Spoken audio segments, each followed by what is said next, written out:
Well, I guess the eyeball tattooing being one of my most recent heavy modifications. It's the first one that's been done in Australia, and as far as I understand, it's only the fifth one in the world to be done. It wasn't necessarily painful, but I like to think of it as everything but. As the needle goes in, obviously it's got a little bit of tension on the tissue. It kind of gets a little bit of a grip. It actually manually moves your eye. I remember the first time I closed my eye after having it done, I feel the small pockets of ink flowing back and forth and connecting the pockets together and spreading out. So it was quite a surreal feeling. My name's Joel, I'm a heavy mod artist, and I'm the head body piercer at Wicked Ink. If I was to summarise body modification in one single word, it'd have to be individuality. Altering your appearance to how you would feel on the inside, rather than how an individual should feel in society. The general kind of view of especially extreme body modifications is people think that they're into sadism, they think that they enjoy the pain. Myself, I'm the exact opposite. I detest getting work done. Absolutely hate it. Just love having it. I'm only doing it because I like how it looks. I actually think people with quite extensive modifications not only have quite a good understanding of how their body works, and generally quite intelligent, being able to research different things and sort of be able to put in the time and the imagination to get certain things done. It also takes a shitload of money. You see someone with a full sleeve down the street, general public eye is they must be low income, they must not have a lot of money. When in truth, they could have spent $10,000 on that one piece of art on them alone.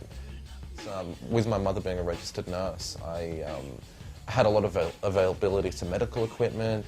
Even as a kid, I'd keep Lego parts in these little surgical trays. And yeah, obviously with my mum's influence, being able to tell me a lot of the more medical side of things, different parts of the body, anatomy related, but more so just how to do it safely, how to do it cleanly. So I remember one time I called my mum in to help me do an outer conch piercing on myself, where I just couldn't push the goddamn needle through enough. And she actually chucked on some gloves and bashed it through for me as well, which was, kind of interesting. From what I can remember, my dad was never really that supportive of it. I don't think he really understood what it was about. Well, he's always been in the Air Force as long as I can remember, and he still currently is. His sort of culture that he was part of, I was intentionally doing things to force myself away from it. The first couple of years were a bit like, what the fuck are you doing to yourself?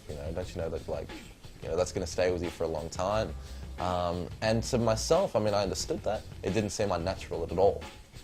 And I guess it wasn't until quite a few years later that I think he kind of understood. And actually I sprung my eyeball on him recently, he hadn't seen it. And we went out for lunch and he saw it and was just like, is that what I think it is? And he just laughed, he just giggled. So going from you're a stupid boy getting that done, what the fuck are you doing, to that's awesome. Can I get a photo of that to show around the office? It was, it's kind of been a bit more of a progression, yeah, definitely.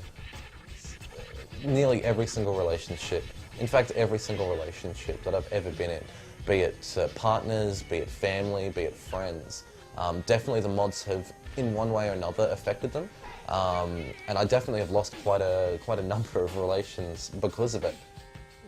I don't really think exploring my body's ability to handle different things was an addiction. I think it was more of a fascination. I personally found it very I guess exhilarating. It was something new, it's something that I had never seen before.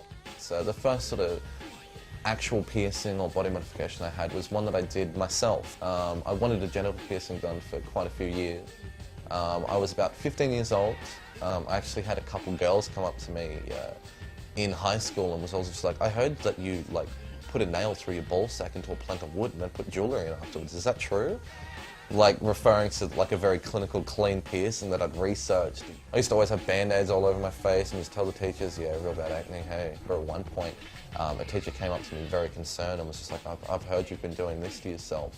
Do you want to come and talk to me about it? It's something that we don't tolerate at the school. You may need to leave school over it.